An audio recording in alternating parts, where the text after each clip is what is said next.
नमस्कार मित्रों, भागवत चर्चा में एक बार फिर आप सबका स्वागत है। हम लोग भागवत चर्चा के इस तीसरी सीरीज में ईशावास्योपनिषद पे चर्चा कर रहे हैं। ईशावास्योपनिषद प्रथम उपनिषद माना जाता है। मुख्य 108 उपनिषदों में इन 108 उपनिषदों में 10 उपनिषद पे भगवान आदि गुरु शंकराचार्य ने अपने भाष्य लिखे हैं। इसलिए 10 उपनिषदों को प्रमुख उपनिषद माना जाता है।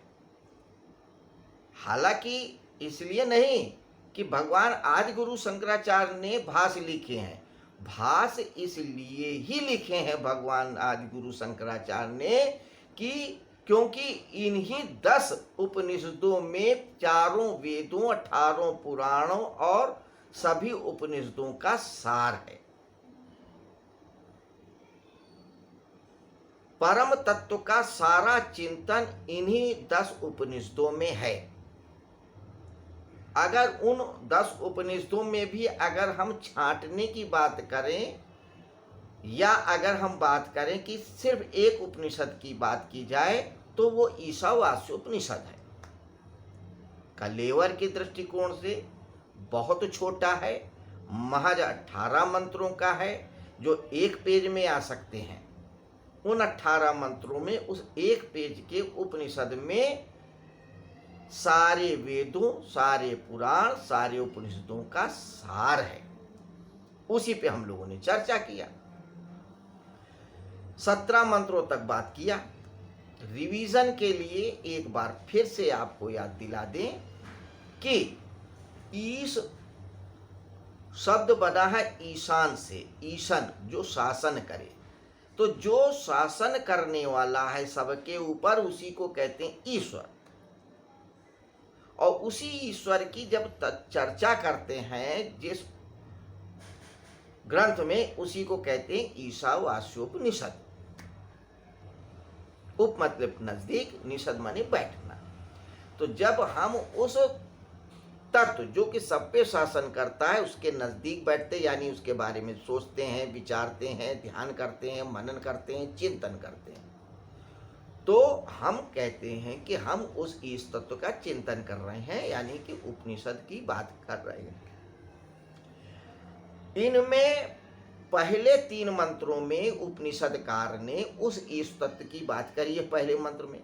फिर उसके बाद कहा है कि उस ईश तत्व को ध्यान करते हुए निष्काम कर्म करना चाहिए, यानी कि कोई कामना ना करे, कर्म विदाउट कामना। तो उस ईश तत्व को आप अनुभव कर लें। भगवत गीता में भी तो भगवान श्री कृष्ण ने यही कहा है कि अर्जुन कर्मण्येवाधिकारस्ते मा फलेषु कदाचन, कि कर्म कर, फल की इच्छा मत कर। और जब तू ऐसा करेगा तो उस ईश तत्व का अनुभव कर लेगा। तो ईशावास्योपनिषद में पहले 3 मंत्रों में निष्काम कर्म की बात कही है। फिर चौथे से 6ठे मंत्र तक उसके स्वरूप की बात करी है। फिर 7वें से 14 मंत्र तक साधना की बात करी है। और 15, 16, 17, 18 इन सब उसमें 16, 17, 18 में उसने प्रार्थना की है उस परम तत्व के लिए, जो साधना के द्वारा उसने अनुभव किया। अब उपनिषद में अगर आपको याद हो तो देखिए उसने क्या कहा था, कुर्वन्ने वे कर्माणि जिजीविषेच्छतम समा, कि निष्काम कर्म करते हुए 100 वर्ष तक जीने की इच्छा करो, फिर उस ईश तत्व की साधना करो। अब ईश तत्व की साधना भी कर लिया, 100 वर्ष जी लिया। अब उपनिषदकार कहता है कि अब साधक जो है कहता है कि हे ईश्वर, तू मुझको अपने पूरे स्वरूप का अलग अलग और योग करके अनुभव करा। जो 17वें बाद में 16वें में बात किया, अब 17वें में भी यही बात किया। 18वें में उसके प्रति कृतज्ञता जाहिर करता है। 17वें में तो ये कहा था कि भाई तू मेरे को अब अपने सारे तत्वों को जो तू है, जिससे मेरा शरीर बना है, यानी कि मैं भी वही हूँ, उसको तू अपने स्वरूप में विघटित कर ले। अब फिर क्या प्रार्थना करता है आगे, आइए 18वें और अंतिम मंत्र में देखते हैं।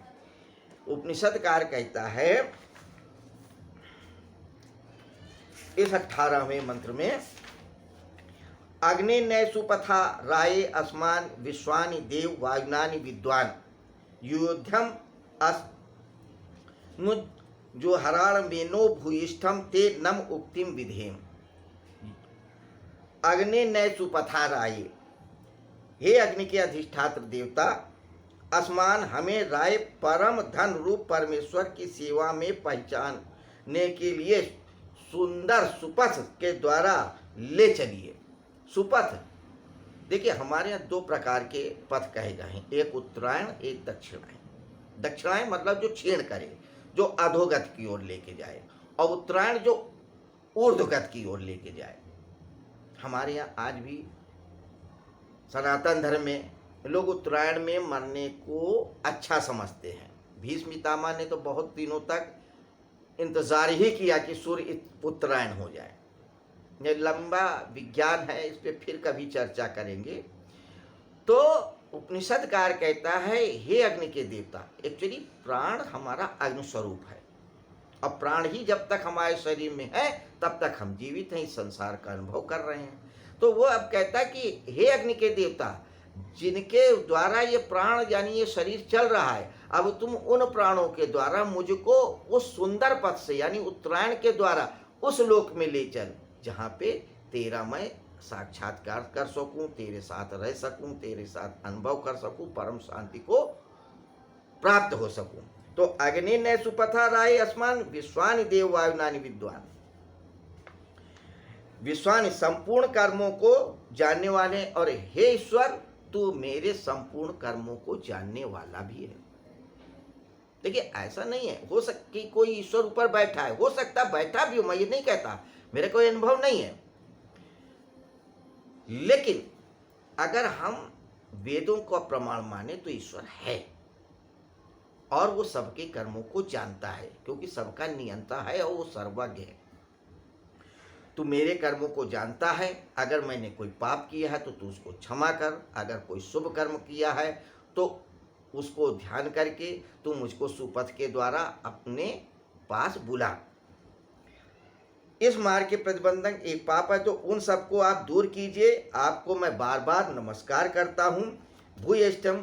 भूयिष्ठाम ते नम उक्तिम विधेम, मैं आपको बार बार नमस्कार करता हूँ। तो इस 18वें मंत्र में उपनिषदकार उस परम तत्व का अनुभव करने के बाद प्रार्थना करता है कि तू मुझको मेरे प्राणों को ऊर्ध्व गति की तरफ लेके जा, उत्तरायण के द्वारा लेके जा, और मुझको अपने में शामिल कर ले, ताकि मैं उस सतचित आनंद स्वरूप का अनुभव कर सकूं। और यह कहता हुआ एक बार फिर शांति पाठ करता है। ओम पूर्णमिदा पूर्णमिदं पूर्णात् पूर्णमुदच्यते पूर्णस् पूर्णमादाय पूर्णमेवावशिष्यते। ओम शांति शांति शांति।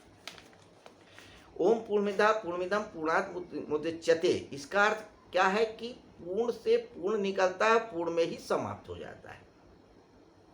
आप लोग इस मंत्र का अर्थ नेट पे जाके देख सकते हैं और अच्छे तरीके से समझ भी सकते हैं। तो देखो यहाँ पे कहने का तात्पर्य यह है कि आत्मा अलग नहीं परमात्मा से, परमात्मा का स्वरूप ही है। अज्ञानवश अविद्यावश हमने उसको अलग जान लिया है कि मैं अलग हूँ और वो अलग है। अब उस अविद्या का निराकरण हो चुका है, और उपनिषदकार अनुभव कर लेता है कि अहम ब्रह्मास्मि, मैं ही ब्रह्म हूँ। अगर वो ब्रह्म है तो मैं उसमें मिल जाऊं या मिल गया हूं। ऐसा ही वो कामना करता है, ऐसी वो प्रार्थना करता है, ऐसा वो अनुभव करता है। तो ये थी ईशावास्योपनिषद पे एक छोटी सी चर्चा 18 मंत्रों पे। बीच में कुछ व्यवधानवश कुछ दिनों तक चर्चा नहीं हुई। अब आज यहाँ पे ईशावास्योपनिषद पे चर्चा संपूर्ण होती है। अगली सीरीज में हम किसी नए उपनिषद पर बात करेंगे। हम सनातन धर्म के ग्रंथों पे चर्चा कर रहे हैं, टूटी फूटी, अच्छी बुरी, ज़्यादा जानकारी कम जानकारी, जो कुछ भी है उसी के द्वारा। लेकिन हमारा मकसद सिर्फ और सिर्फ इतना है, हम सभी अपने सनातन धर्म के ग्रंथों का परिचय तो जानें। अभी तो हम ये भी नहीं जानते हैं कि कौन कौन से ग्रंथ हैं, कौन कौन से उपनिषद हैं। तो इन चर्चाओं का उद्देश्य सिर्फ परिचय प्राप्त करना है। थोड़ा सा ज़्यादा जानकारी के लिए हमारे दर्शक नेट पे देख सकते हैं। ईशावास्योपनिषद पर बहुत अच्छे बहुत बड़े बड़े विद्वानों ने बोला है, ओशो रजनीश ने भी बोला है, और इसके अलावा भी बहुत सारे विद्वानों ने बोला है। उनके वीडियोस को सुन सकते हैं। गीता प्रेस गोरखपुर से आदिगुरु शंकराचार्य का भाष्य ला सकते हैं। 10-10, 20-20 रुपए के भाष्य हैं, उनको खरीद के पढ़ सकते हैं। 10 रुपए भी नहीं खर्चा कर सकते हैं तो आप नेट से डाउनलोड कर सकते हैं, फ्री में डाउनलोड करके पढ़ सकते हैं। उनका अध्ययन करिए, मनन करिए, चिंतन करिए, निधिध्यासन करिए, तब जाके कहीं आपका कल्याण होगा, सनातन धर्म का कल्याण होगा, राष्ट्र का कल्याण होगा, सभी जीवों का कल्याण होगा, सारे परिवार का कल्याण होगा। इसलिए थोड़ा सा समय निकालिए, 10 मिनट निकालिए, अपने ग्रंथों को जानिए, समझिए, पढ़िए, अध्ययन करिए, खुद भी लाभ उठाइए और दूसरों को भी लाभ पहुंचवाइए। ऐसी मैं कामना करता हूं कि आप लोग ऐसा करेंगे। तो फिर हम दोबारा मिलेंगे एक नई सीरीज में, नए विषय पे चर्चा करने के लिए। कौन सा विषय होगा ये हम अगले वीडियो में बात करेंगे और बताएंगे। आप सबको एक बार फिर से नमस्कार, शुभ रात्रि।